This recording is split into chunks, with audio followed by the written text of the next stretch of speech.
We'll give it a minute before we can start. Okay.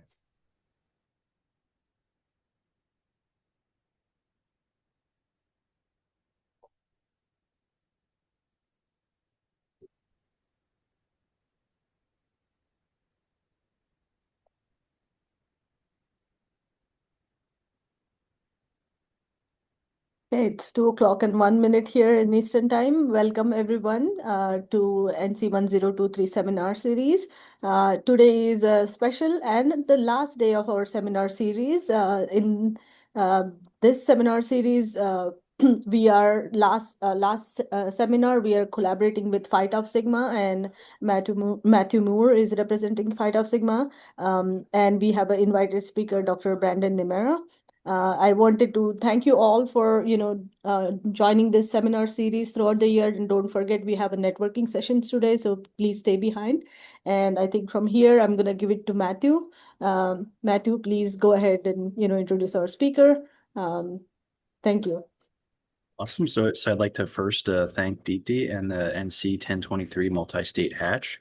Phi Tau Sigma is really excited about this collaboration, and we'd also like to really thank Dr. Brendan Niemira for being willing to be our speaker at this event. So I have a brief bio for Brendan. So Dr. Brendan A. Niemira is the Chief Science and Technology Officer at the Institute of Food Technologists based in Chicago, Illinois.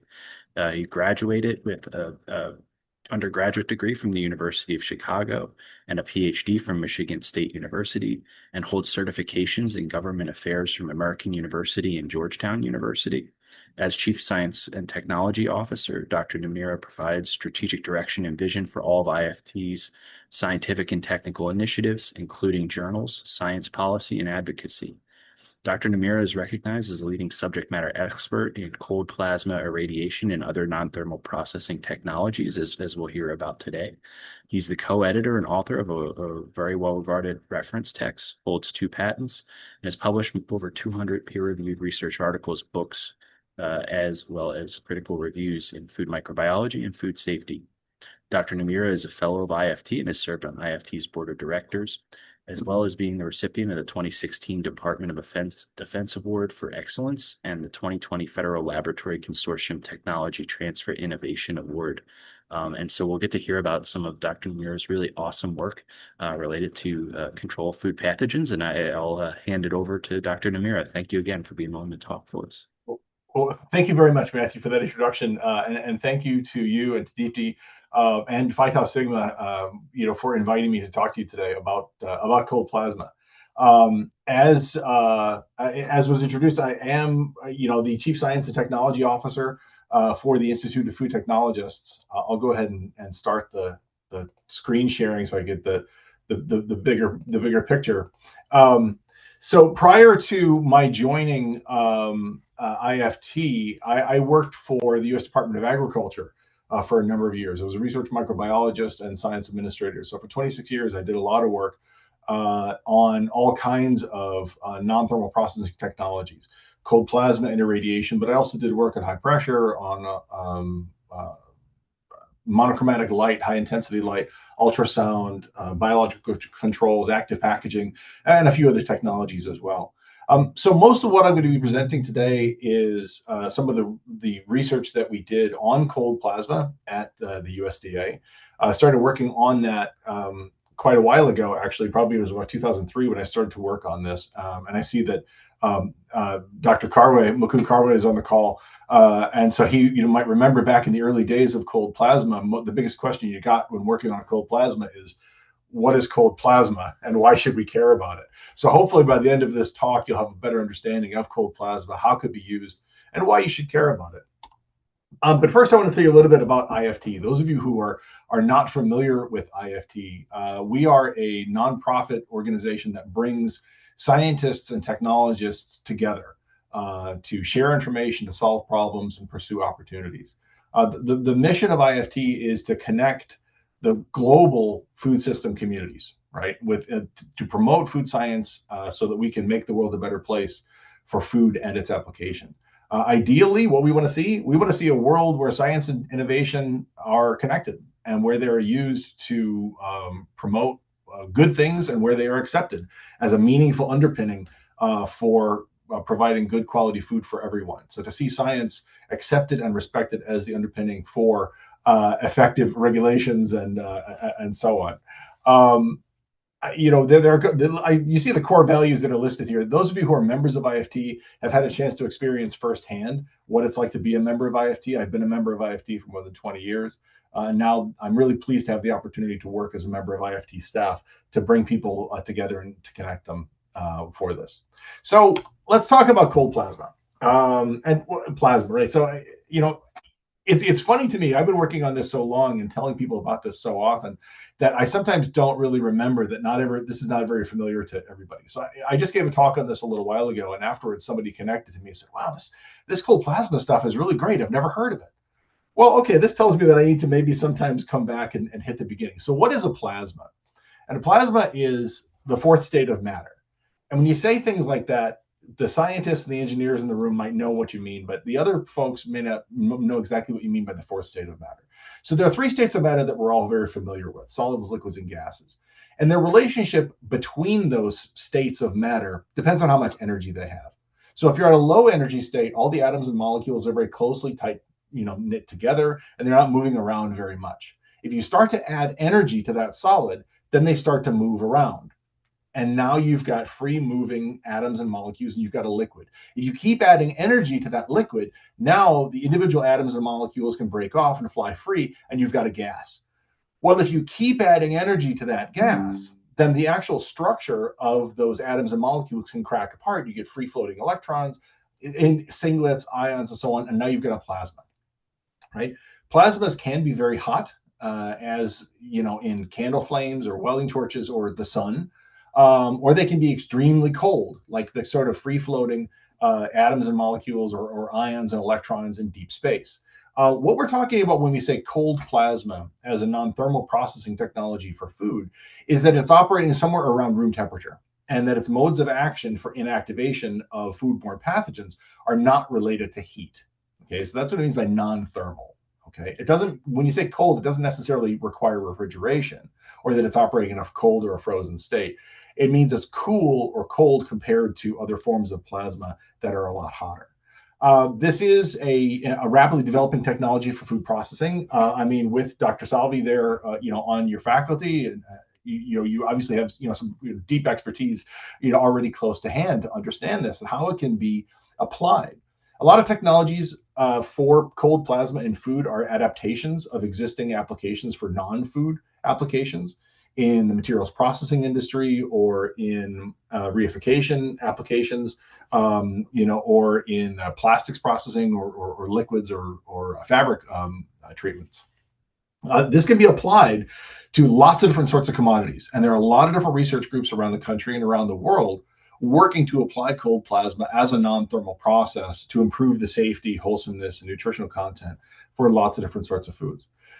The reason I get excited about cold plasma, and the reason a lot of people get excited about cold plasma, is because it can be a very simple technology from the standpoint of inputs and the chemical residues. All you need is air and electricity. And it's some carefully shaped electrodes, of course, but the only inputs here are air and electricity. So you don't have concentrated sodium hypochlorites, you don't have peracids, you don't have ammonial ions going in. It's just going to be very simple, a very clean label, right?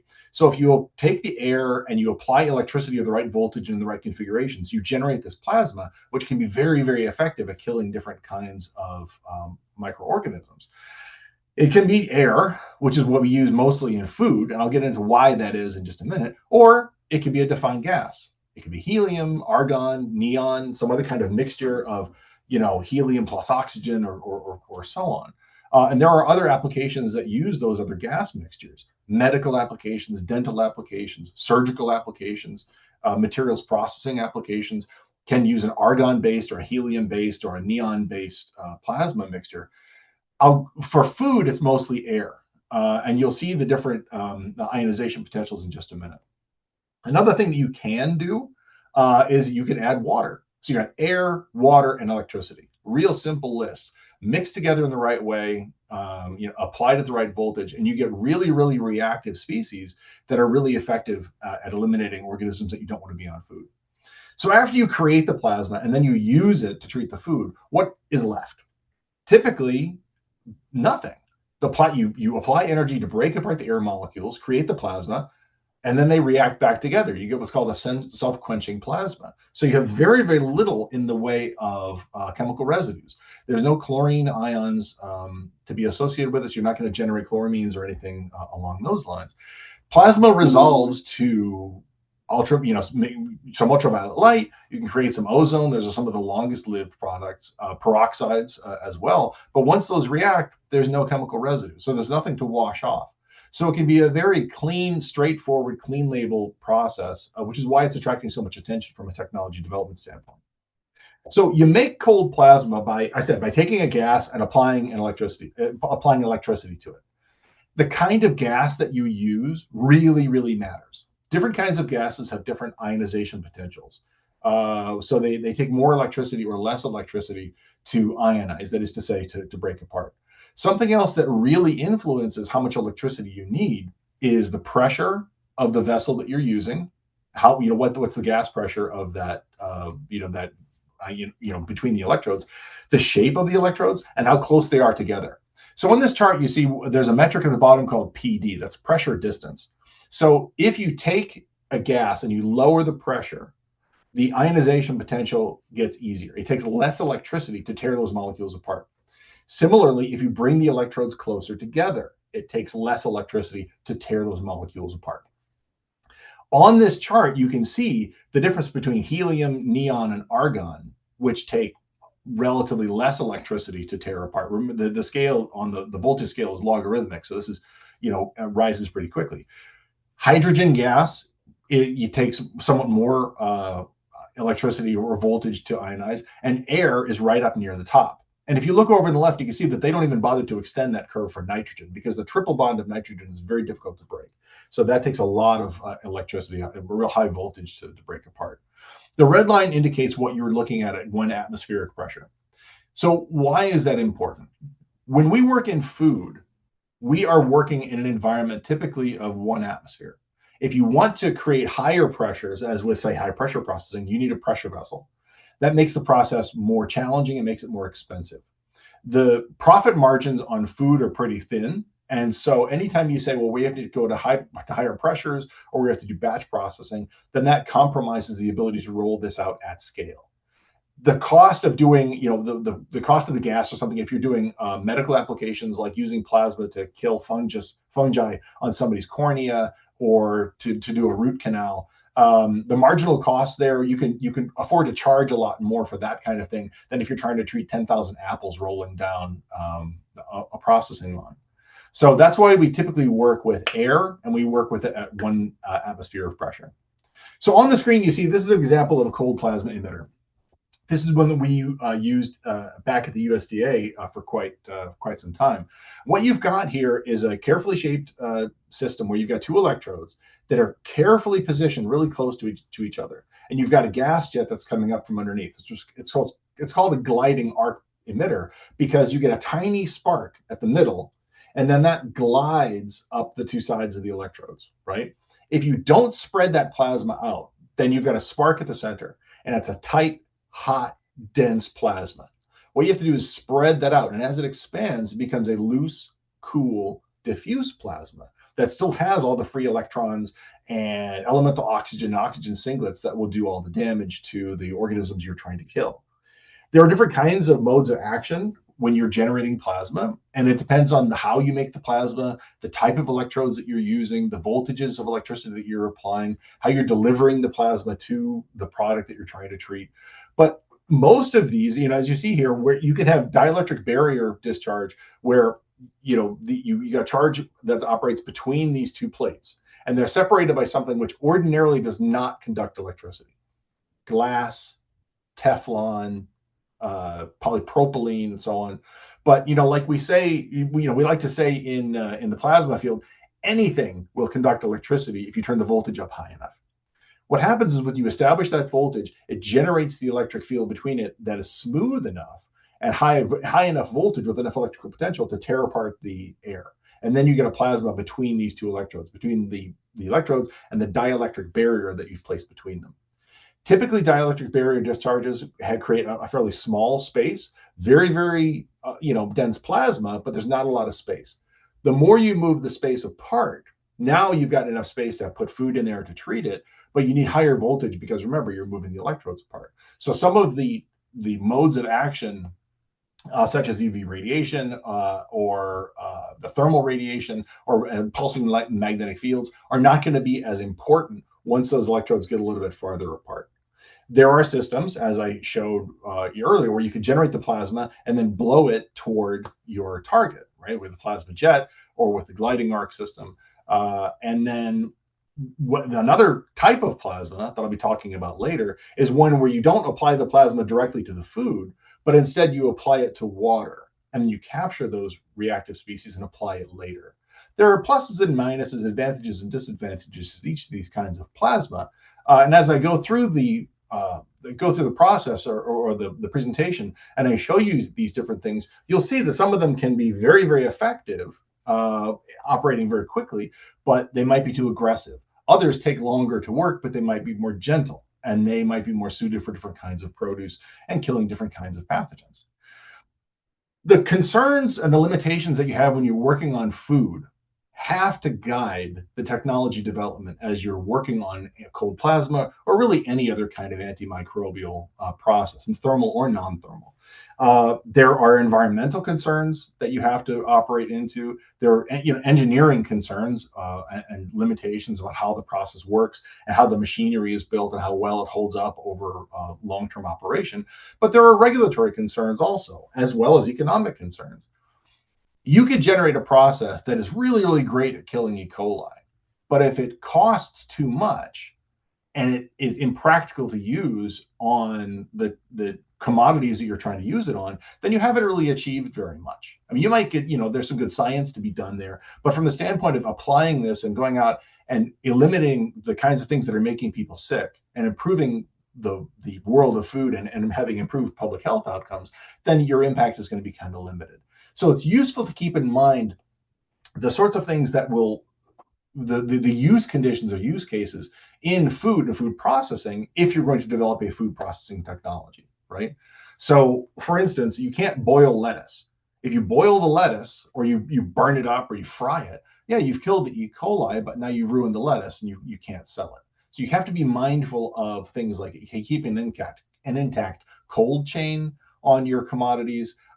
You can't make it so that the food ends up looking or tasting terrible. You can't ruin the nutritional value of the food by your process. Food safety is only one component of everything that you're trying to achieve with these processing technologies, cold plasma and others. When you're processing this, we're not trying to treat one apple. We're not trying to treat 5 blueberries. We are trying to treat tens of thousands of these things. We are trying to treat lots and lots and lots of them. So the speed at which it works, the throughput capacity at which it works, this is going to be very important for how it rolls through. And also there has to be consumer issues, right? I mean, if you pull out something that people aren't going to want to use because they don't like it, they don't trust it, they don't trust the name, then you're not going to be able to use it very widely or very effectively.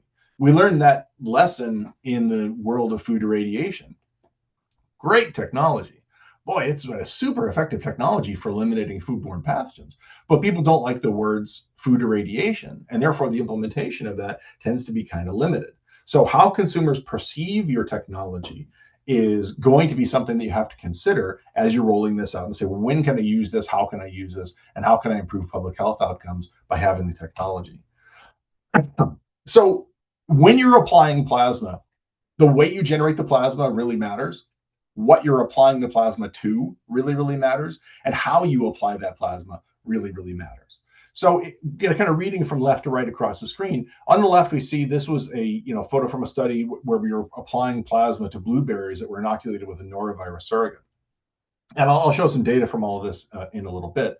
But in this system, yeah, we did a great job. I mean, it actually eliminated those norovirus surrogates really well. But one of the things that we discovered is that in that glass container where we're treating the berries, it captured all of the energy of that plasma system. And so you had some thermal effects. So you had to then go do a second round of engineering to control those thermal effects. Or if you have the same kind of plasma system that's applied on an open conveyor belt system, and here we're killing biofilms on model food contact surfaces, it's open, so you don't have the kind of thermal impingement effect.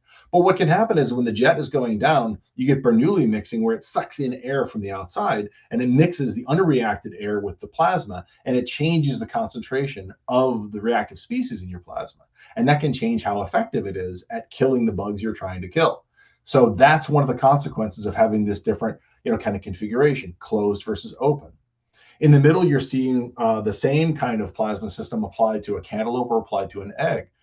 Cantaloupe has got a very netted surface, right? So when the plasma was going up onto this cantaloupe surface, it would hit this netted surface and it would interact with it, of course. But as it hit this netted surface, you'd get these little micro vortices, micro, interactions with the surface. There was a lot of turbulence around there. So the plasma would actually have longer residence time at the surface of the cantaloupe, doing more killing. On the egg, if you can see on that picture, the plasma comes up to the egg, hits that smooth surface of the egg, and just goes sliding right off to the side. You had a little laminar layer of dead air, and the plasma, the time of flight for that plasma was so fast on the side that it wasn't very effective. So you have to increase the time of treatment for that plasma in order to address any kind of surface contamination you might see on that egg. On the final couple of slides on the top, you see this is where we had a corona discharge plasma system where we're actually generating plasma inside the container. So we had contaminated seeds. We were generating the plasma inside the package to kill things, inside the thing. That was great, but in order not to burn up the packaging, we had to adjust the power and extend the time. So lower intensity, longer time gave us the results that we wanted. On the almonds that you see in the bottom, the plasma was being treated around the sides. The almonds were nice and the plasma was wrapping around, so you had good coverage. But because one end of the almond was pointy, you had charge accumulation there, and that was going off to the side. You had a little bit of burning on that point. So the shape of what you're treating really, really mattered in terms of how effective it was. So again, I mean, as you're doing this, you can say, well, it works. We've killed the organism. We know how well it works. Therefore, that's great. We've shown this to be a good process. You do have to establish the antimicrobial efficacy, but you do have to understand the impacts on quality, shelf life, and other things. When you're going to roll this out, it's going to matter a lot what variety you're using it on, the maturity of the process that you're, or the produce that you're treating, and so on. The amount of water that's available is also going to have some impact because the plasma will interact with the water, and you can create some kind of secondary side products there, right? So the plasma chemistry that you get from creating the plasma, you have to understand that chemistry and understand how effective it's going to be. So this is one of the early studies that we did with plasma, where we had the same plasma system. We inoculated these apples with either Salmonella or E. coli and put it on this gliding arc system. And the only thing that we changed in these systems, we changed how long it was exposed, whether we treated it for 1 minute, 2 minutes, or 3 minutes, and we changed the gas flow rate from 10 liters a minute to 20 to 30 to 40. And as you can see, what's happening is that as you have higher gas flow rate, the arc is being pushed farther up. So the arc comes up closer to the apple, you have a shorter time of flight. As soon as it leaves that active ionization zone, the plasma or species might be able to recombine with each other, and so they aren't going to be available to do any killing of the organism that you're trying to kill. So by adjusting just turning the gas knob, change the time of flight, change the chemistry, change the efficacy. You can see the temperature goes up the longer you expose to it, but it's still well below the level where you would see any kind of thermal kill. So it's not heat that's doing the killing. For both Salmonella and E. coli, we saw that you had a difference in how these responded to the gas flow rate, to the plasma chemistry that was impinging on the surface. The longer the time, the greater the kill. So these are an example of how just some basic operational details will change how effective this is going to be, and then how valuable it's going to be as an antimicrobial tool. This is an example of a study that we did with Salmonella on oranges. So we inoculated the orange in a couple of different places, out on the skin with the Salmonella, down inside the blossom end, or inside the stem scar, and then exposed it for a few different periods of time at a few different distances. Right up close in the densest part of the plasma, or a little farther away, right out at the edge. And what we saw is that the plasma was able to get in and was able to give, better than a 4 log reduction on the peel. But more importantly, it was able to give like a 3.5 log reduction deep, deep, deep down inside when the contamination was down inside the blossom end, and better than 2 log reduction on the stem scar end. So if the contamination is out on the surface, there's a lot of chemical treatments, sodium hypochlorite or peroxyacetic acid that will give that kind of a kill. But it's hard to get down inside to get protected niche space contamination. The plasma does that because it acts as this energized gas that can get down into the nooks and crannies and protected spaces.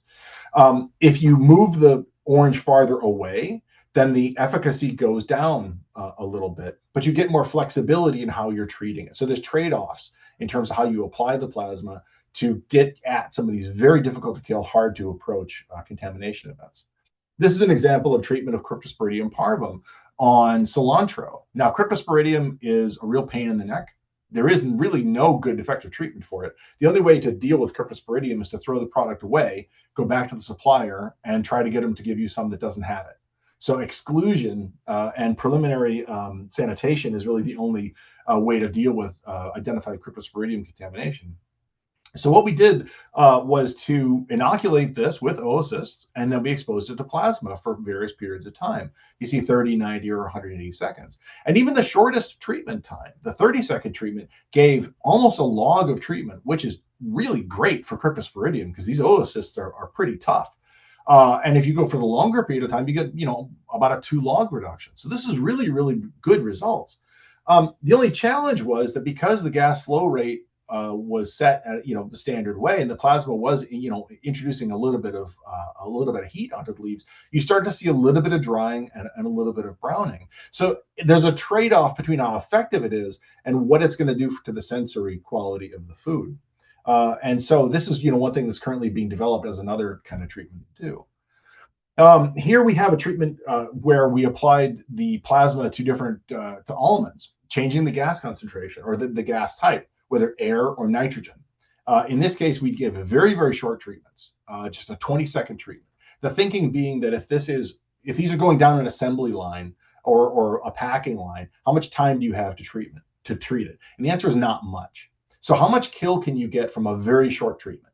If you don't want to change the manufacturer's processes, you don't want to change the engineering footprint, you don't want to go in and say you have to rip out your $10 million worth of conveyor belts or whatever and change everything. If you just want to bolt this onto an existing industrial operational footprint, how much kill can you get in a short period of time? And the answer is you can get better than a log of kill just with a really quick treatment. No chemical, no chlorine, no sanitizers, no nothing. You can get this really nice clean reduction as it goes forward if you use air in the treatment. If you use nitrogen across the electrodes, not so much. Again, that triple bond of nitrogen is very hard to break. So it's the oxygen breakage and the oxygen singlets that are really doing a lot of the work. Same kind of a very rapid treatment, treating biofilms on food contact surfaces. So we treated these just for 5 seconds, 10 seconds, or 15 seconds. Again, thinking, could you use this for continuous cleaning of the belt itself, the conveyor belt, continuous cleaning of gears or sorting mechanisms and things. So in these very short, very rapid treatments applied to very durable biofilms for E. coli and Salmonella, we got better than a 3-log reduction for the E. coli biofilms and better than a 2-log reduction for Salmonella. This is without any scrubbing, without any water, without any surfactants or soaps or chlorines or anything. Just apply the plasma and let it go, and the biofilm is killed off.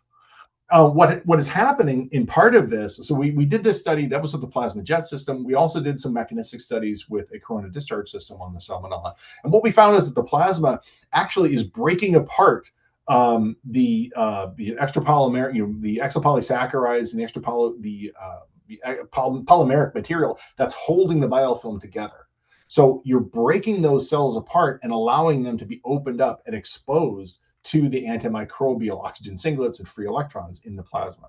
So you're doing mechanical damage to the biofilm as well as direct chemical impingement damage to the biofilm. So there's multiple modes of action for the cold plasma as it's applied to these kinds of very difficult to kill, very tricky contamination issues. Another thing that can be very tricky to kill is viruses, right? I mean, they can be very pernicious and very durable on different types of foods. Lots of different kinds of viruses that we worry about in foods, on lots of different sorts of products.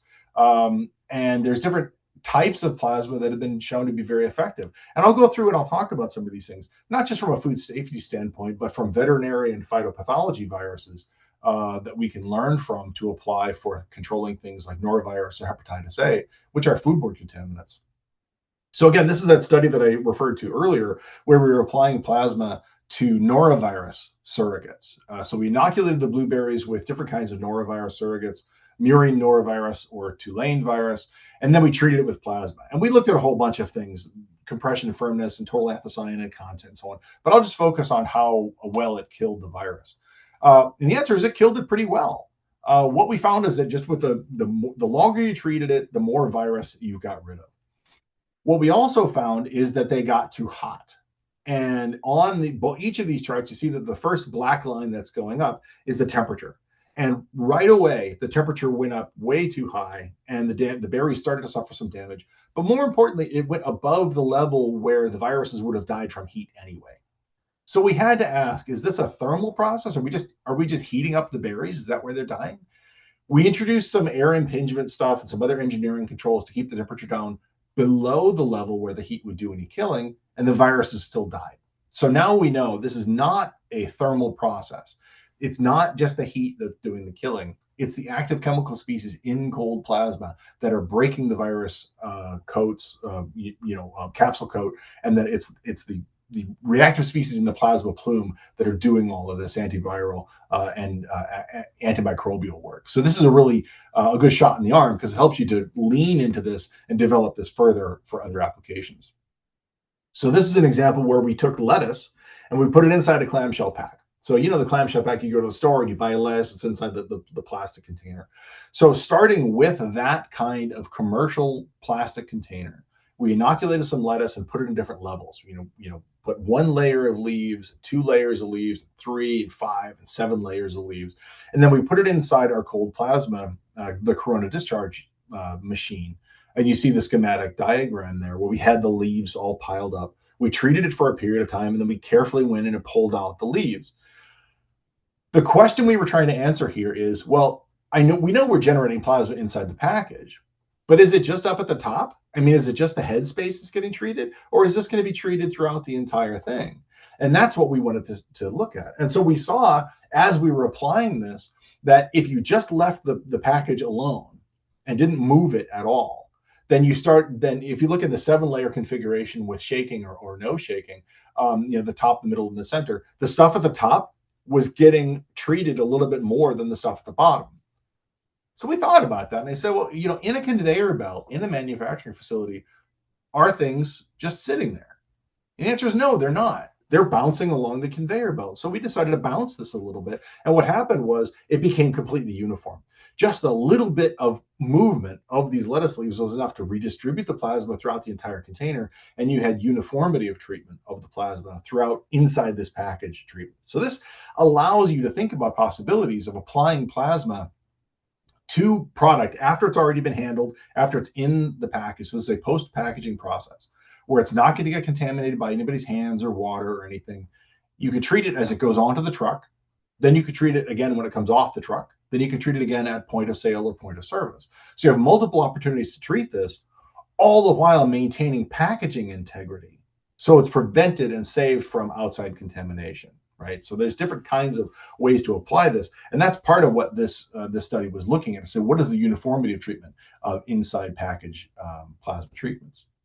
So now this is some work that was done by other groups. So these folks took a human norovirus, they were on fresh oysters, and they applied dielectric barrier discharge, which again tends to be a gentler treatment than plasma jet systems.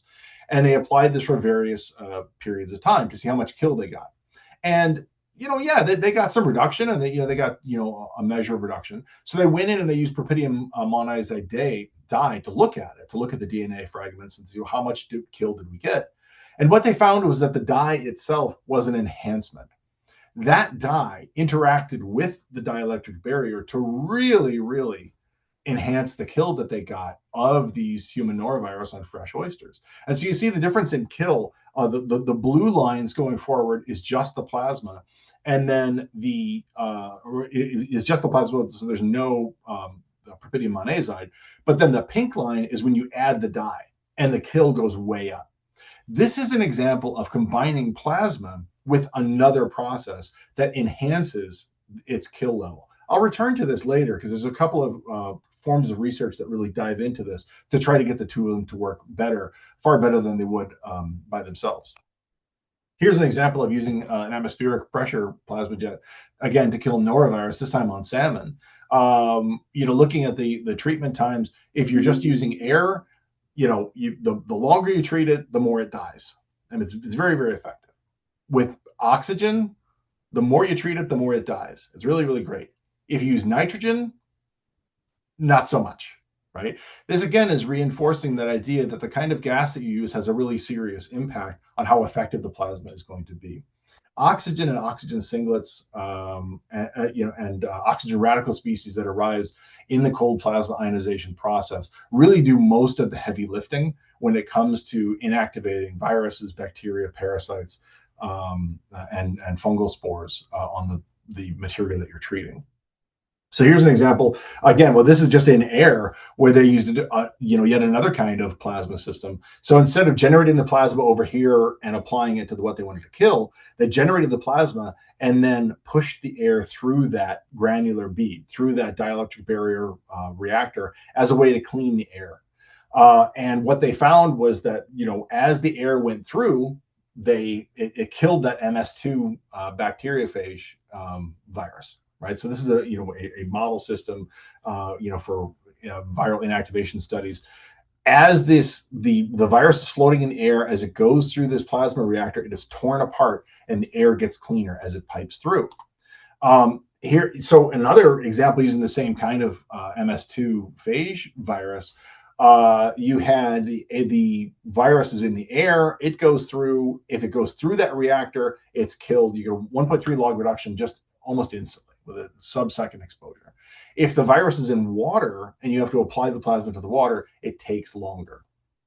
Okay, and in the study again, they kind of compared. Well, can we use argon? Can we use argon plus a little bit of oxygen? Can we use helium plus a little bit of oxygen? It's the oxygen singlets that are really enhancing the system, enhancing the level of antimicrobial activity or antiviral activity that you're going to see. Newcastle disease virus is a virus that affects chickens and other forms of poultry, causes lethargy and death.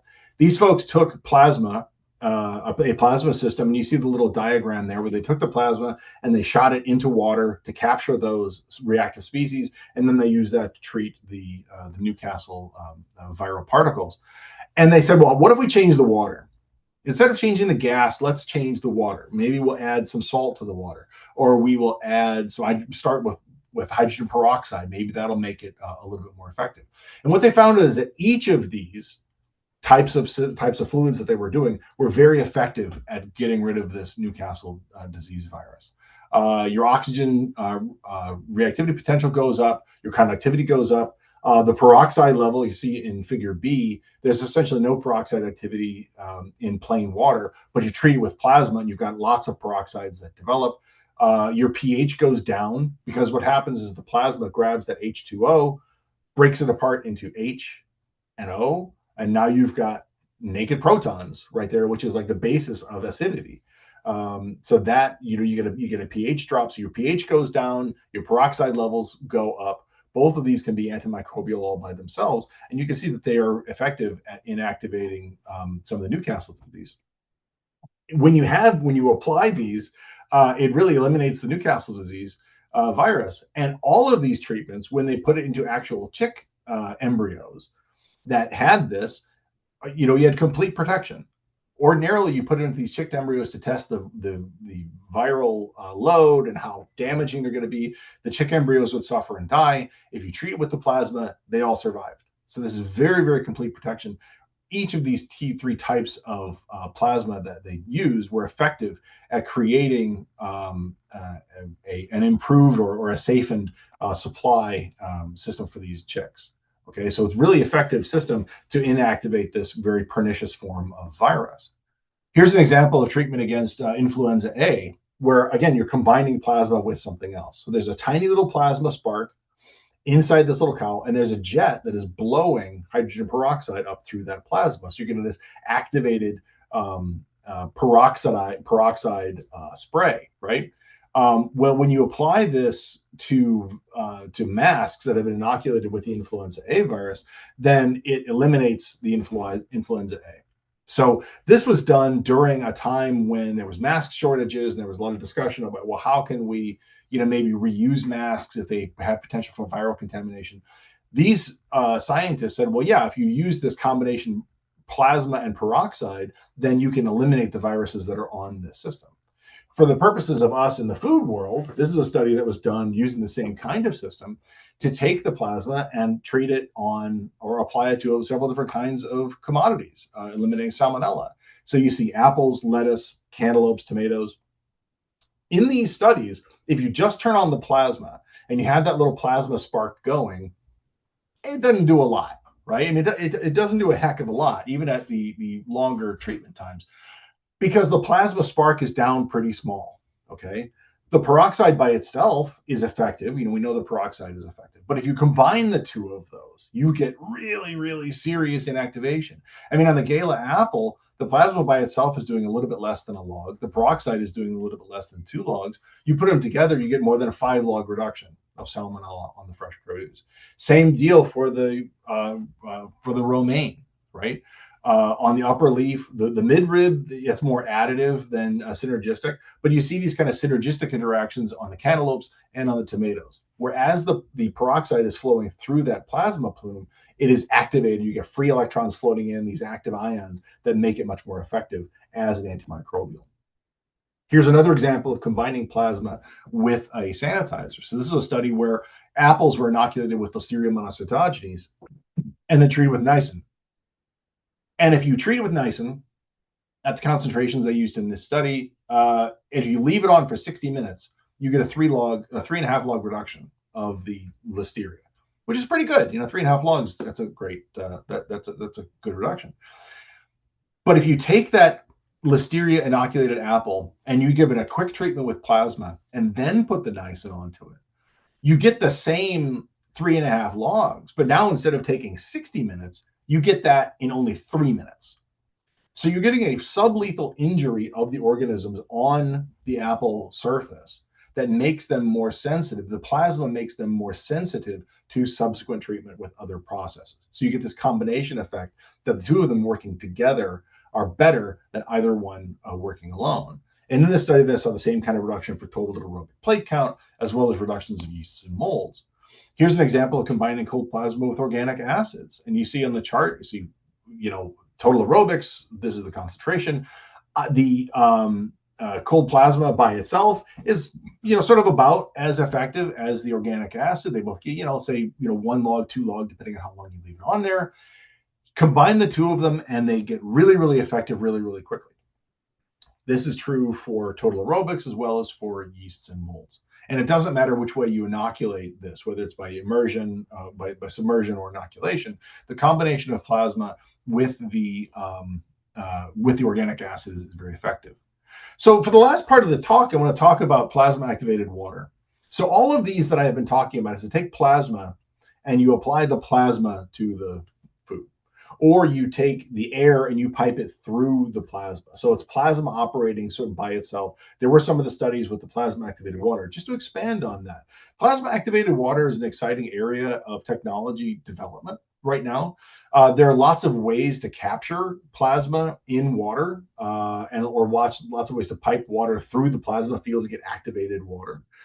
Basically, what happens is that you take the plasma chemistry and you put it into the water and you capture all of these reactive species as well as secondary reactions to generate this. The trade-off with plasma activated water is that the real short half-life stuff doesn't stick around. That's gone in a couple of milliseconds. So you don't get the most active reactive species in the plasma. But what you do get is a sanitizing liquid. And the food industry is very, very familiar with sanitizing liquids, and they are very good at applying sanitizing liquids. Okay, so you get a practicality trade-off so that you now have a system where you can generate these sanitizing liquids on demand as much as you want, where you need them, and you can apply them again without any chlorine, without any peroxyacetic acid, without any other kinds of peracids, without any ammonium ions or other things. It's an acidified oxidizing sanitizing solution that's chlorine free, and it leaves no residues. It's very, very effective. It's very flexible, and there's lots of different ways that you can use it. From a mode of action standpoint, it kills in much the same way that that plasma typically does. You have some free electrons. You have there's some ozone effects. There's a lot of other kinds of compounds that happen in this, particularly if you're using the same kind of water that you use in a commercial environment. Studies in the lab that might use double deionized water or filtered water with no dissolved minerals or solids don't give the whole picture in terms of the kinds of plasma chemistries that you get when you're using the sort of water that you might find in a chicken processing operation or a cooling operation in a lettuce field house, right? Where you've got dissolved solids, you may have some suspended organic matter, you've got dissolved salts, and so on. The kinds of reactions that you have with those types of materials in the water give you a much more complicated plasma chemistry, resulting a much more complicated stew of reactive species that can then interact with the suspended bacteria or viruses or parasites that you're trying to kill.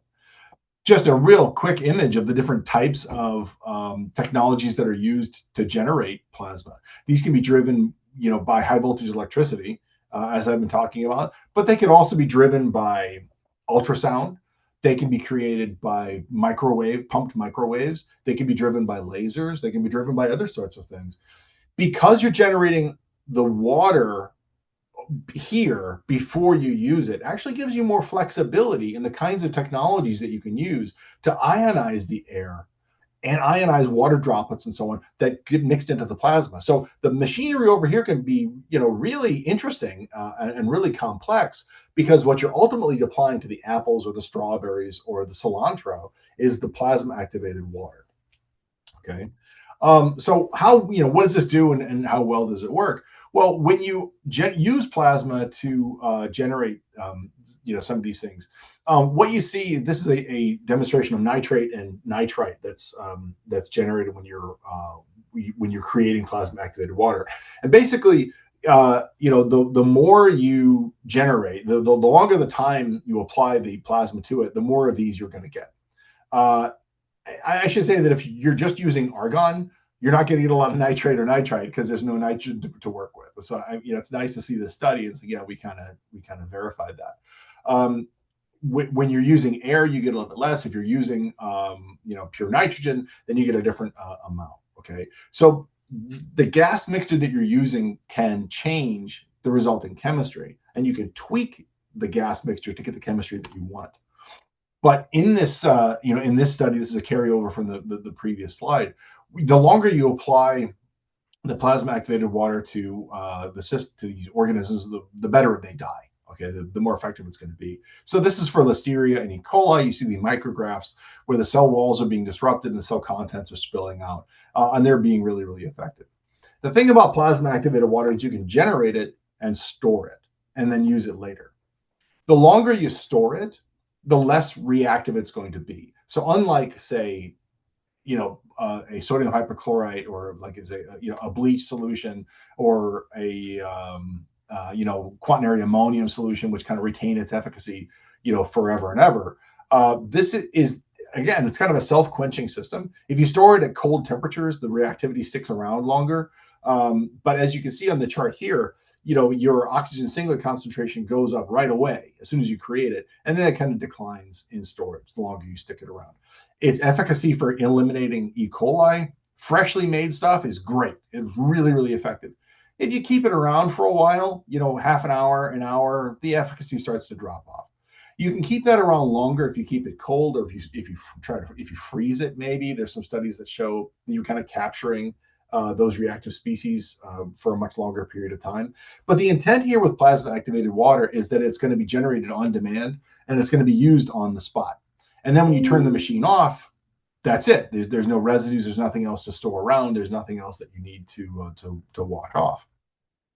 Now, this is an example not so much of a food safety application, but just to show you that there's a lot of research that is looking at plasma activated water for other kinds of applications, including hydroponics, aquaponics, aquaculture. But this is an example where the plasma activated water was incorporated as part of a hydroponic system. So in a hydroponic system, instead of growing plants in soils, you grow them in a nutrient film, a nutrient solution. Well, in this system, as the nutrient solution was being pumped around, they introduced a plasma nozzle and they were injecting plasma into this. So first of all, that's going to kill any bacteria that are slooping around inside the loop. So you're going to have a cleaner system. You're not going to have to worry about root pathogens or phytopathogens. But the other thing that it does is that the nitrogen that's captured in this plasma creation process can change the way that the plants grow. And so as you see in the charts there on the left, the total, fresh weight and dry weight between tap water and plasma activated water. The plasma activated water increases the biomass more effectively. This is shown true, very effectively on peanut, somewhat on lettuce, but much more effective on soybean.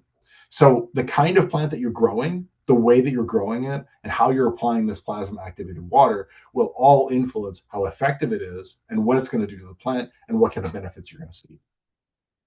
So, I laid out a lot of stuff about cold plasma, and people have been working. I've been working on this for a long time. I know many of the people here on the call are working on this, in their research labs. People around the country and around the world are working on this. There are still a lot of things that we don't know. There's a lot of areas of development that are necessary that drive our research needs for plasma activated water, as well as direct treatment of plasma. And so just from the food safety standpoint, we need to have better models of how the plasma interacts with surfaces, how it interacts with the bacteria or the viruses or the parasites we're trying to kill. These environments are very dynamic. There's a lot of variables. There's a lot that's happening and changing on a microsecond to microsecond kind of level, and we need to have a better understanding of that. There is still, I would say, an incomplete understanding of exactly what the chemical composition of cold plasma are, particularly under different kinds of generation conditions, depending on the machinery that you're using to create the plasma, how you're applying it, and the commodity that you're applying it to. That chemistry is very, very complex, and it's very rapidly changing. So there needs to be a greater understanding of how that can be applied, and how you can optimize that so you're getting more of the reactive species that are doing what you want and less of the ones that are maybe doing things that you don't want, right? I would say that at this stage of the game, when I first started working on this, plasma was purely a lab phenomenon as a food safety application. We are now at the point where people are starting to develop this as in pre-commercialization to do pilot scale development, making the equipment larger, so to make it bigger, faster, cheaper, more available. There's a lot of understanding that has to happen in the cost engineering standpoint. When you're going from treating one apple in your laboratory to treating 10,000 apples on a sorting line, well, what does that mean from an engineering standpoint, from a cost standpoint? Where are the pain points that might limit the ability to scale this up and roll this out at scale that would allow you to do the kind of throughput that you need to make it commercially viable? And finally, this has to be legal, right? The laws right now are not written so that they will cover cold plasma. So there needs to be a lot of data that is published, that's good, reliable data that's consistent on how plasma works, how it applies, how effective it's going to be, so that when the FDA or FSIS or international regulatory agencies come in and they say, right, well, now we're going to write laws that will allow you to use this. All of that is going to be predicated on good, solid, reliable data. And as the data is generated, as the published papers are published, the people that are working in cold plasma need to be open to working with regulatory agencies so that when these laws are written and when these regulations are put in place, they allow for the application of plasma in a way that's going to do some good and serve the public interest from a technology implementation standpoint. So where are you going to use cold plasma? In the food, there's a lot of stuff in food. Well, where are you going to use this? Well, aside from the processing shed stuff that I talked about, could you use it for in-field sanitation? Could you bolt some plasma machines onto the field equipment so you can actually kill harmful organisms out in the field before they're even brought in? Could you, treat the irrigation water as it's going out into the field so the overhead sprinklers are sprinkling not just water, but plasma activated water? You're killing plant pathogens to make foods healthier, safer. So you're getting less plant waste. All right, so you're not wasting as much food. Can you incorporate the plasma activated water in chilling or hydrocooling so that you have not just a cooling step and a washing step, but it's also a sanitizing step that doesn't lean into anything that's going to have to be washed off later, like say a chlorine or a peracid. Some products are heated or dried and when they come in, right? So could you incorporate plasma injection into that that hot air drying system? Can you apply cold plasma at different points in the distribution chains? I mean, I've been thinking about this. It comes in with the products come in from the field, and that's where you use it. Could you use it at retail? So back in the cooling chest before it even goes out onto the shelf at your supermarket, could it get a treatment with plasma to make it nice and safe before you even touch it? There are lots of forms of waterless technologies with the plasma for powders and flowable foods. Seeds, nuts, fractional treatments, leaves, spices, ingredients, powders, fractional components such as flavoring ingredients or colorants. Could they be used to make the food safer? And again, this can be applied for baked goods, crackers, breads, powder, spices, all sorts of other types of low moisture foods. By and large, the plasma equipment will have a relatively small footprint. And even when we've done the engineering modeling scale up for this, it shows that the amount of electricity that it uses is going to be pretty reasonable. I mean, on par with other forms of industrial processing equipment. So it's not like you're going to have, build your own nuclear reactor for every cold plasma machine you want to roll out for a chicken plant. No, it's going to use about the same amount of electricity as a conveyor belt motor, right? So with that in mind, how do you roll this out? How do you implement this within the existing footprints of existing commercial equipment to make it as easy as possible for it to perform its antimicrobial function without disrupting the other operations that are necessary in food processing? There are other applications, obviously, beyond food safety. I talked about the aquaculture, but viticulture type applications or hydroponics or aeroponics type situations, you can combine this with fertigation systems and nitrogen fixation systems so that you don't need as much chemical nitrogen fertilizer if you're fixing the nitrogen from the air with the plasma. You can use plasma green chemistry to turn farm waste into more valuable commodities, to change some of the chemistry in this. You can take things which right now are just useless junk, husks, shells, peels and whatever, oilseed fragments. And with the plasma in that plasma reactor, you can actually extract more oil from that, turn that into a valuable cash stream. Okay. There are different kinds of things that you can do to make currently things that don't stick together or are insoluble. Well, by changing the surface chemistry with plasma treatment, you can make them stick together better. You can take insoluble fibers into soluble fiber for dietary needs. Agricultural wastewater treatment, biocontrol, or bioremediation type waste treatments. Again, working synergistically with existing treatments so that you can have all of these things work better, faster, and cheaper when they are combined with the rapid plasma treatment that you can get with these kinds of equipment, right? So I know I've covered a lot, and I know I've talked a lot about plasma. I guess the big takeaway is that plasma is very effective. It can be very flexible. There's a lot of potential for how you combine plasma with other systems because the plasma chemistry covers a lot of ground and it does a lot of different things on a lot of different commodities. And so with that, I will say thank you for your attention. And if you want to hear more about plasma or other great technologies or other things, I encourage you to jump on over to ift.org. Take a look at some of the documents that we have over there. And I hope to see all of you at our IFT meeting in Chicago this summer. So thank you very much. Awesome. Thank you, Dr. Niemira. That was a really interesting talk. So we had a few really good questions in the chat. And for any folks in attendance, feel free to put your questions in chat. So our first question is from Tony, who asked a really good question. So does cold plasma potentially produce side products from interacting with the microbe or the food that might be of chemical safety concerns? Yeah, I mean, the studies that have been done on this looking at toxicology resulting from plasma exposure suggest that it does not lead to the creation of compounds of concern. Not like the way, let's say chlorine-based sanitizers might lead to chloramines, or the way peroxyacetic acid or other kinds of peracids might lead to, lipid recombinations. Yeah, I mean, the total analysis of plasma treated food is ongoing, and that's the kind of thing that is one of those areas of research that would still need to be carried forward, from a full toxicology screen. Like, this is one of the things that the FDA would want before they issue laws approving its use. They would want to see the full tox screen and so on. Right now, all the evidence suggests that it's not producing anything that would be toxic or dangerous as a side product, but it is something to be verified for 100% certainty. Yeah. Awesome. Yeah, and that's a great, and that actually feeds into sort of the next question from Dr. Carway. What is the latest on the approval of this technology from regulatory agencies for food applications?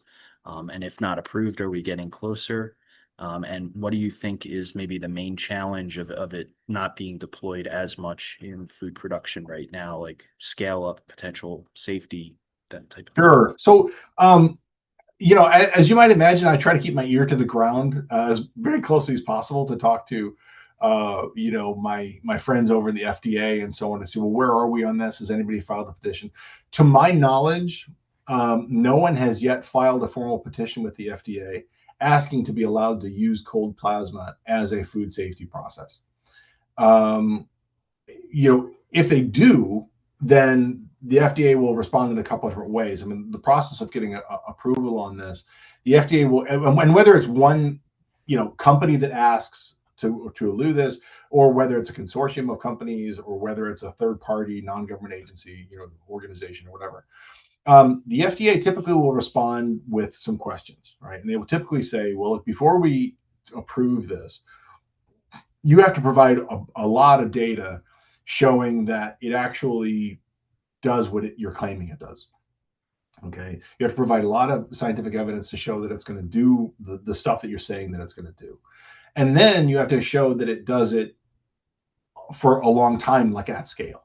So don't say that you used it for 5 minutes and you killed something on 3 blueberries. They would want to see data to show that you ran this for 1,000 hours and that it's going to do it reliably, consistently. And it's not going to suddenly go out of spec or do something crazy. And then evidence to show that it's not doing something that you don't want it to do. Like it isn't creating benzene, or it's not, destroying the packaging, or you're getting, some other kind of side things that are causing some kind of toxicity. So if you show those things, that's kind of the preliminary for any kind of a regulatory approval. And when you have all of that, then the FDA may look at it and say, yeah, you can use it, on this commodity in this certain way, according to these certain parameters, right?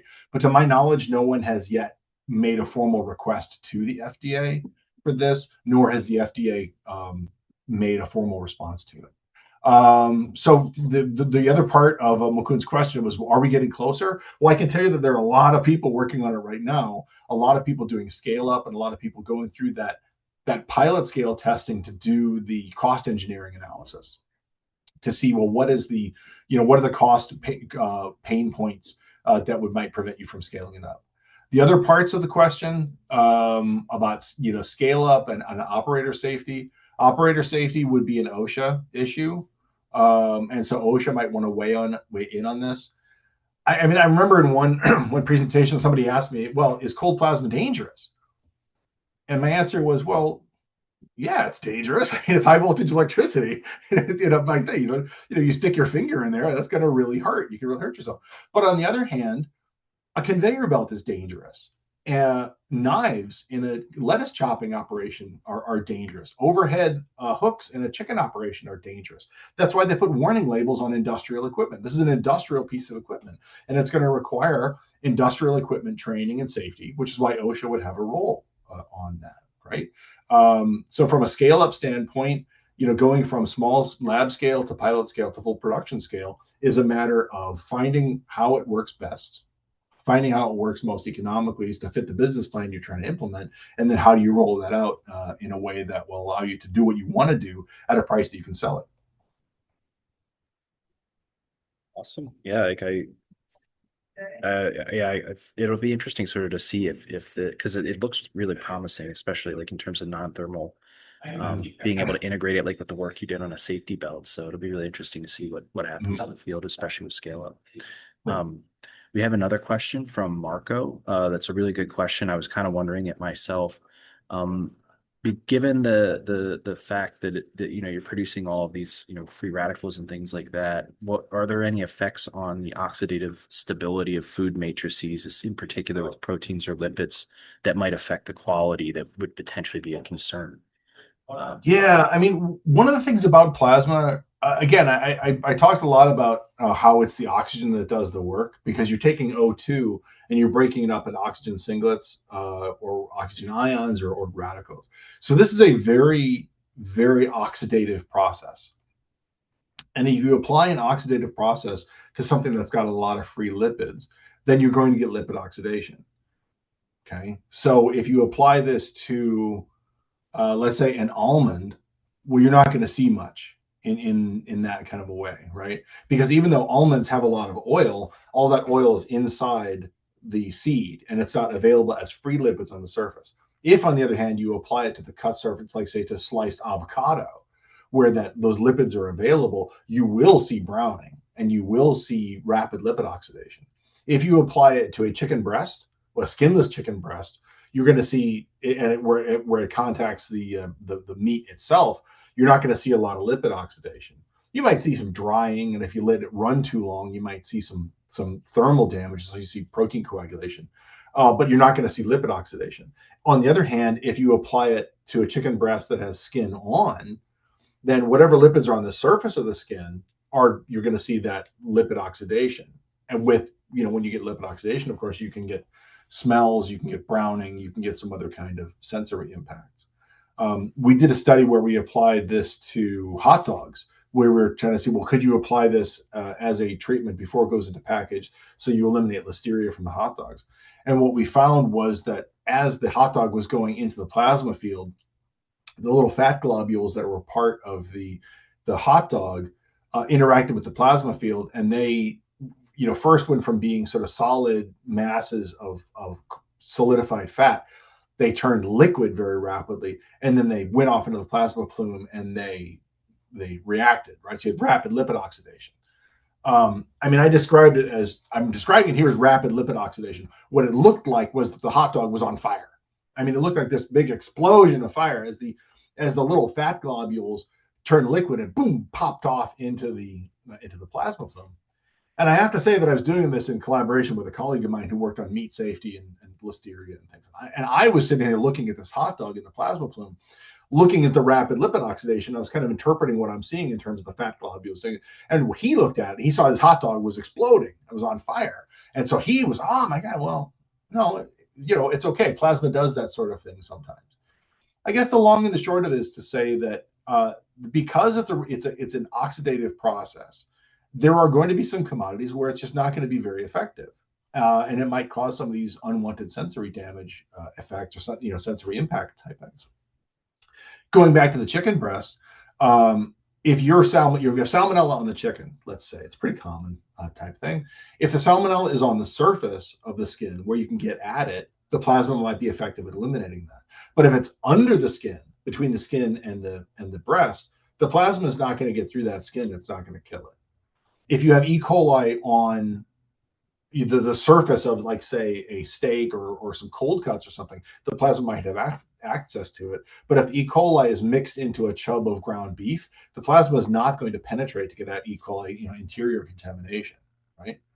On an orange, if you have salmonella that's on the stem scar and is down in a protected environment, the plasma can get to it. But if it's internally, deep inside that, the plasma is not going to be able to reach down in there. So, I mean, it's like any other kind of technology. The plasma has some things where it's really, really great at, and then there are other commodities or other contamination situations where it's just not going to be effective just because of the nature of the plasma. Yeah, absolutely. I mean, obviously, I think there's lots of applications, especially in produce, which is usually the leading for most pathogens, like the leading Right. thing associated with outbreaks. So I'm being told we're kind of approaching time here. So I think we're going to go ahead and stop the recording and then go into breakout groups or networking. So thank you again for the